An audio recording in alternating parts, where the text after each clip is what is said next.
Well, today is the 10th day of our 12-day exclusive series New China to celebrate the 70th anniversary of the founding of the People's Republic on October the 1st.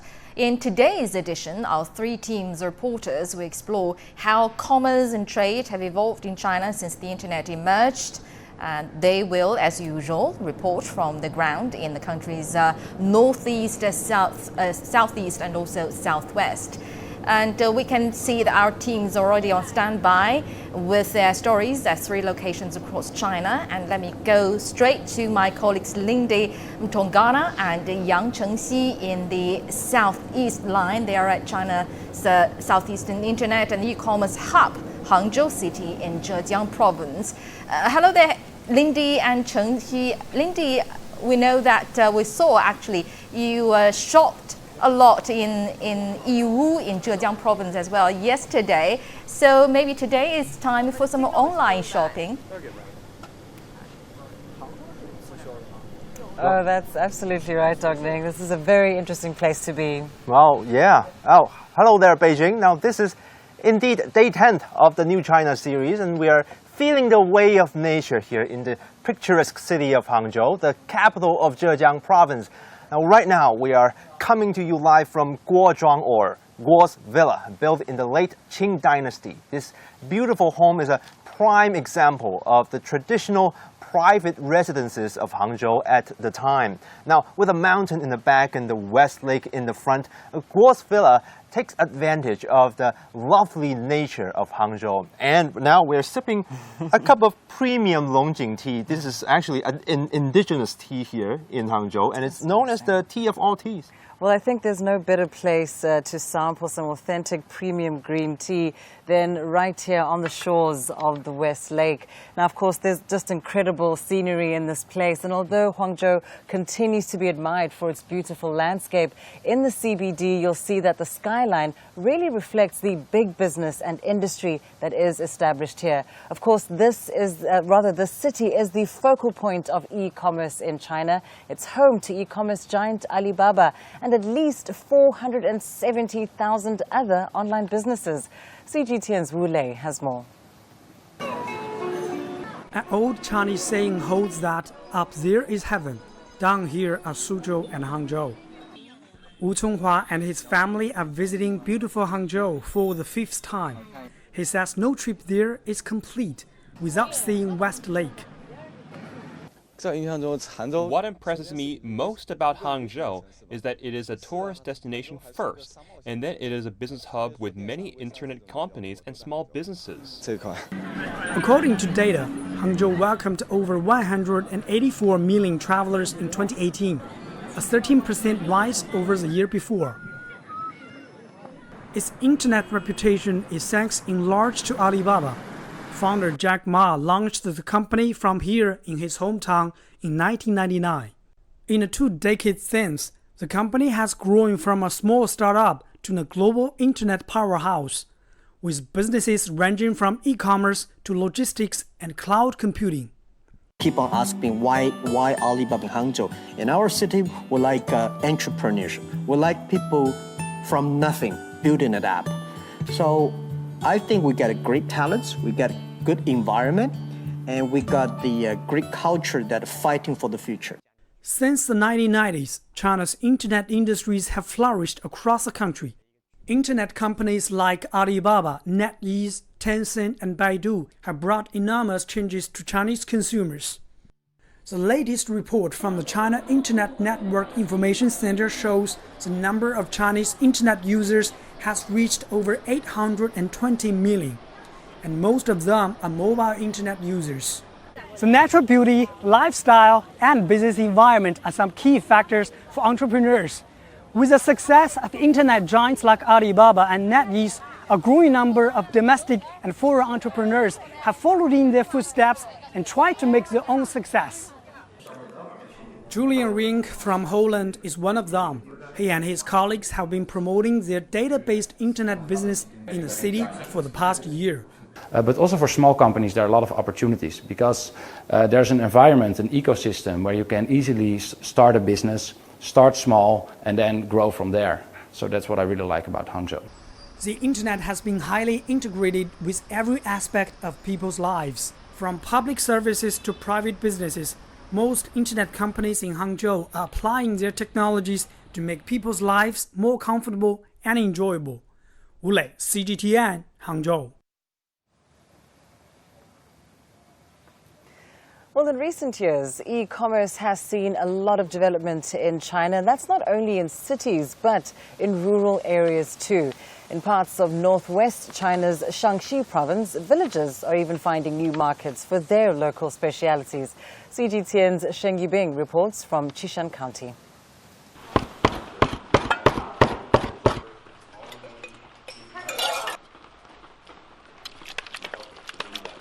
Spicy, chewy, and tasty. This local cold noodle called ganmianpi is very popular in northwestern China. In the past, it was pretty hard to eat the authentic food like this anytime, anywhere. But now with the e-commerce, things are vastly different. Its production has been modernized because of online sales. It's happened in many villages across Qishan County, like here in Linghu, where locals raise manufacturing standards based on the promise of e-commerce. We carry out the information management in production. We have tools, for example, to test the chewiness and acidity of these cold noodles to keep a consistent flavor. Oh, thank you very much. Okay, let's taste it. Well, it tastes as good as those in restaurants. These kinds of local treats definitely need promotion to spur online sales. But unlike high-end commercial advertisements, locals have their own sales techniques. The spicy and sour flavor costs only 16.85 yuan for each package now. While the method using e-commerce platforms does work, gradually we've sold other specialties in this way, like Qinshan noodles, crusty pancakes, local burgers, pepper powder, and minced meat to other parts of the country. Annual e-commerce sales in the village have hit about $7 million. So Linghu now serves as the model for other villages in Shaanxi province. And the locals have the promising future. Next, we will build a high-level e-commerce industrial park and create more job opportunities for people in the neighboring areas. For this village, life is changing due to the success of e-commerce. And while there will certainly be challenges ahead, the people here say they're committed to making the most out of the opportunities still to come. Zheng Yibing, CGTN, Qishan, Shaanxi Province. Now, joining us at the beautiful West Lake to talk about e-commerce and all things tech, we have Mr. Maverick Fang, the Director of Europe Region at Tmall Global Alibaba. And also we have Mr. Lucas Rendes, a CEO of NiHub, which is a tech accelerator. Thank you very much for joining our program. And Mr. Fang, I believe you do have some high-end products from Europe you want to show us. Yeah. This one is actually from France. It's a portable clothes steamer. And you can see that the design is like the national flag of France. That would have come in so handy on this journey, actually. Oh, yeah, we do need 12 one. days on the road, that would have been just And exactly this one is actually from Germany.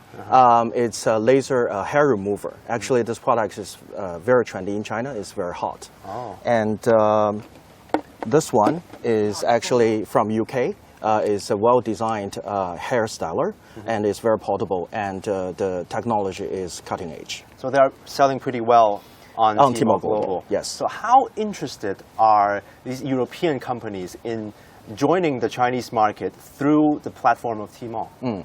I think not only from Europe, but all over the world. As we all know that for the past years, the consumption upgrade in China is growing rapidly, and more people are trying to find high quality and new stylish products from overseas. So Tmall Global, as the leading cross-border import platform, is helping the overseas brand and the companies to come into China market. And we do think that more and more new brands will come into the China market to serve the Chinese consumers. Now, although Tmall is one of the biggest in China, it's not the only one. So what value do Tmall try to bring to these European companies to try to get them to Yeah. joining? So Alibaba Group's mission is to make it easy to do business anywhere, and Tmall Global is providing one-stop solution for overseas brands and the companies to come into China, including distribution, operation, marketing, and everything. So we think that with the ecosystem ability of Alibaba Group and Tmall Global, we can serve not only the big accounts, but also SMEs from overseas, starting their business from 0 to 1 and grows rapidly in Chinese market to serve Chinese consumers. Well, Lucas, coming to you. Now, you've set up a business here in 2015, an accelerator hub. Just talk us through what the benefits are of setting up a business in Hangzhou for internet companies.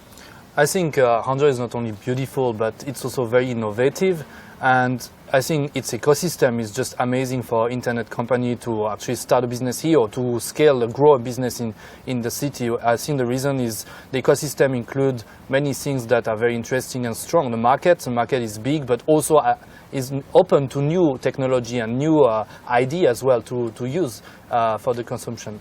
Second, you have a lot of talent to build the team, to build technology, thanks to great university like Zhejiang University, thanks to great company like Alibaba, who have trained a lot of very smart people. You have the government, which is very supportive into new technology and startups. So they create a great ecosystem as well to start the company. Finally, you have also a lot of funding available here in the market, which is important for startups to start a business, to have access to funding to grow the business. Yeah, tell us a little bit more about that. Often money can be such a stumbling block or a barrier to entry for internet startups. I think in terms of funding, I think it has not been easy from the beginning, but because thanks to great success, I mean, capital have been coming to the city, and I think it was a trend that before for Hangzhou's company to find funding was quite challenging, and going to Shanghai was difficult. Now it's Shanghai VC coming to Hangzhou to find great projects, and I think this is also because the ecosystem, the Hangzhou government also believe Hangzhou is a big incubator. So I think it's the right place to find great projects to invest. That's why capital has been coming to the city, but also because we have a lot of entrepreneurs, also people who have been innovative in like Alibaba as well, who become also VC to invest in other entrepreneurs. So it means that the people who invest, they understand entrepreneurship, they understand innovation, and they want to support that. So it's actually quite simple here to raise money. Thank you very much, gentlemen. Now, we are heading over to our southwest route. Our colleague Tao Yuan and Sean Caleb in Wuxi in the southwest Chongqing municipality. Hey guys, what do you have for us?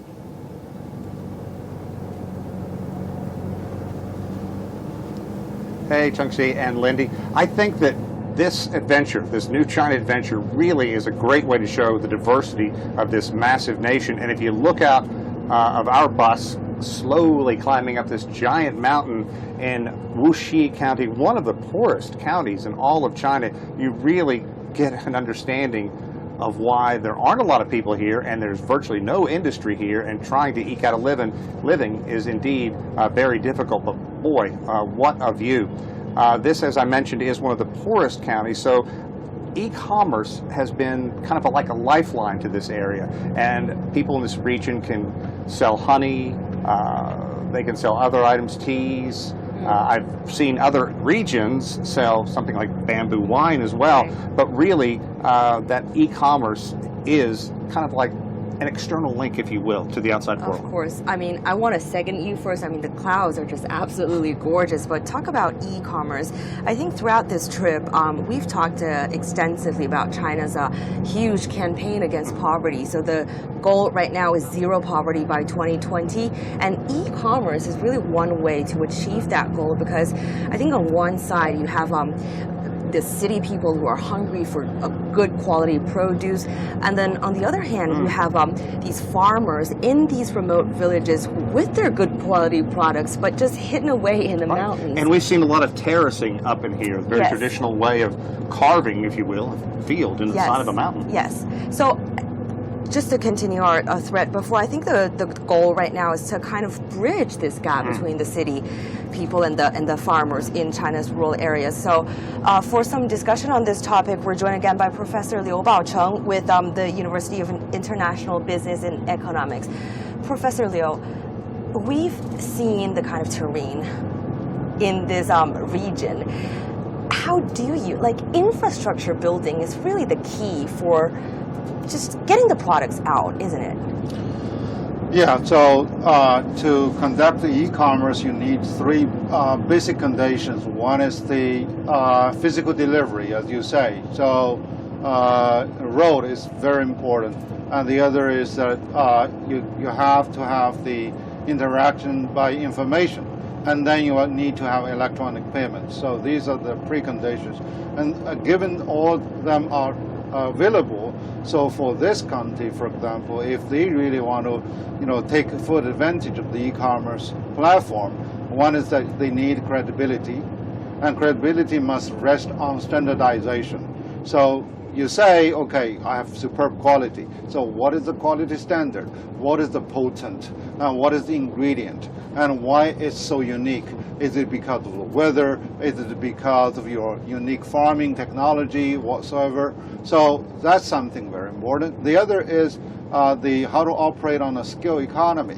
I mean, you can say, okay, I have a chestnut to sell. And then when people say, I want to buy 10 tons of chestnut, and well, I don't have that much. So you need to have a organized fashion for farming and for collectivization, to deal with fertilizer, to deal with the quality standard, and then to collectively negotiate with the platform and eventually with particularly institutional buyers, etc. And the other approach is that, okay, you use e-commerce to pull people here. And they can be here to spend money for tourism, but in the meantime they can buy things and they carry them out. So in marketing it's a pull and push strategy. Right, it's a two-way so strategy. yes, I think the our important is a branding, and branding is based on credibility. Credibility is based on standardization, and also a systematic and orderly promise that you can give by good management. Right. Thank you, Professor Liu. So, Sean, you did a story on China's rural e-commerce once, right? Yeah, about a year ago, we were in the southeast section, actually, and it was quite successful in that area. They didn't make a lot of money, but here in these kind of regions, 50 yuan, 100 yuan at the end of the week really does go a long way. So it was something we saw that helped lift people in those regions out of poverty. But now... Back to you guys in the southeast, Lindy and Chengxi. Well, thank you so much, Sean and Taoyuan. Of course, talking about the application of e-commerce in the southwest. But now let's go live to Xu Shenshen and Jonathan in Shenyang. They're in northeast China's Liaoning province. Guys, what do you have for us there?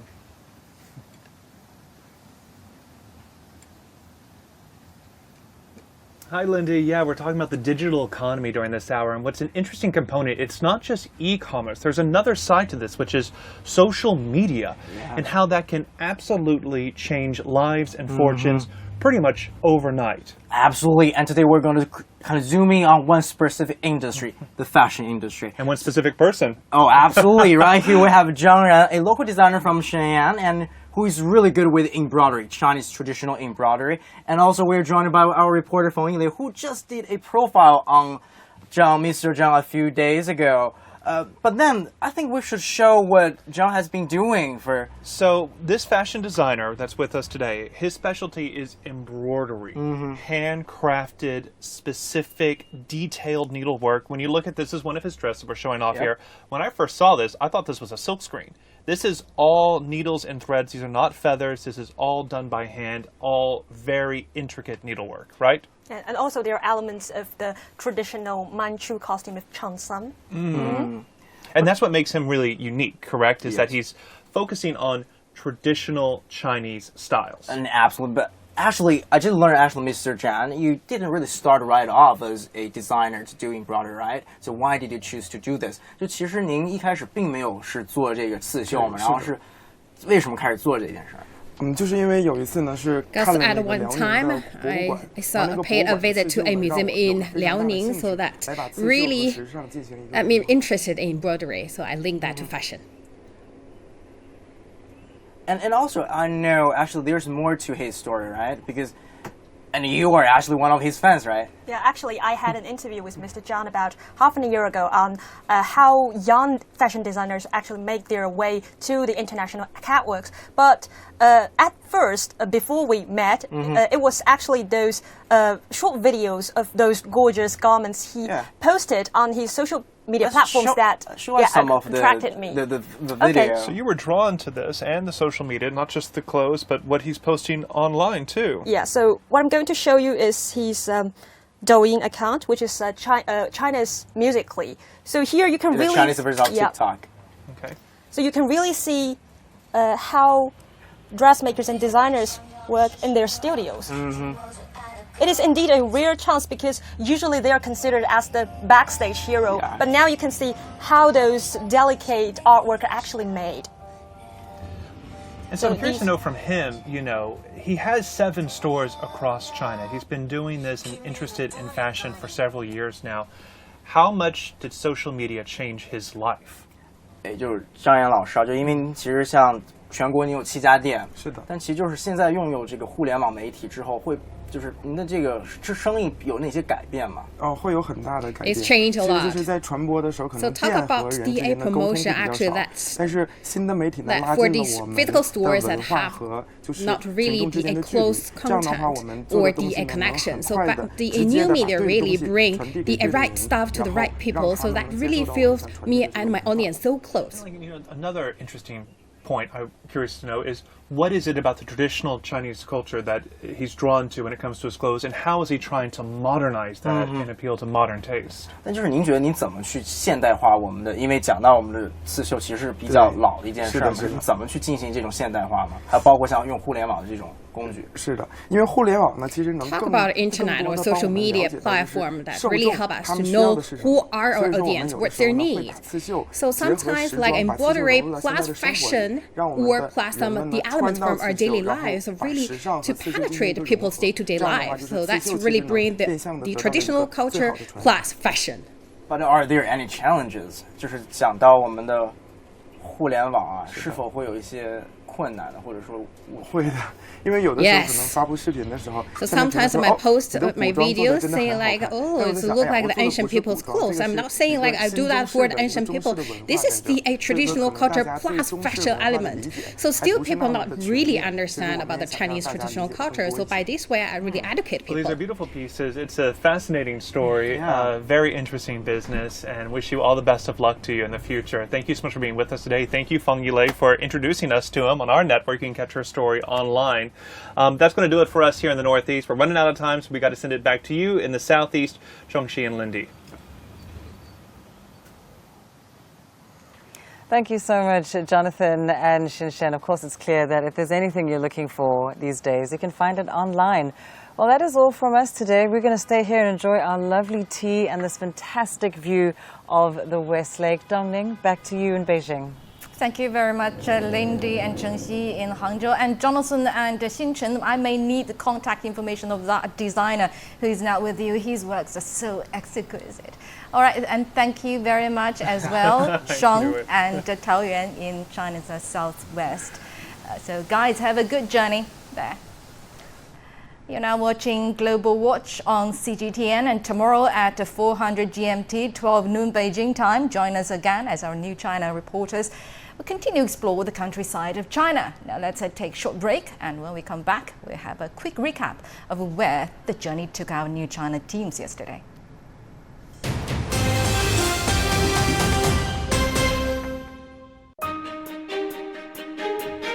In 70 years, China has undergone unprecedented transformation. From its old industrial base in the northeast to its new manufacturing powerhouse in the southeast and to its emerging southwest, CGTN offers you a panoramic view of contemporary China. Our crews will travel along 3 different routes and come to you live from dozens of locations and free mobile studios. Join us for an all-inclusive look at China on our TV channel and digital platforms, September the 9th to the 20th. It is New China, then and now, in celebration of the 70th anniversary of the People's Republic of China. only on CGTN. So today we are in the industrial heartland of China, the northeastern part of the country. This area and this company has been changing and embracing modern technologies and methods. For example, this wheelchair is a great example, right? Let's go check it out. This Sure, is yeah. a lot of fun. We can't help it. It's pretty cool stuff, I gotta say. It is. As we spin around, it spins around in place, and the idea is that this technology Nothing epitomizes China's manufacturing boom quite like the Yiwu International Trade City where we are. It's a 4 million square meter center and is the world's largest wholesale market for daily commodities. China has proven that it can take off-the-shelf technology and put that implement that into viable business models that affect, in turn, make the end user have a much better experience and better quality of life. The bridges and tunnels, so we didn't want to neglect China's amazing rivers. Chongqing actually means double blessed.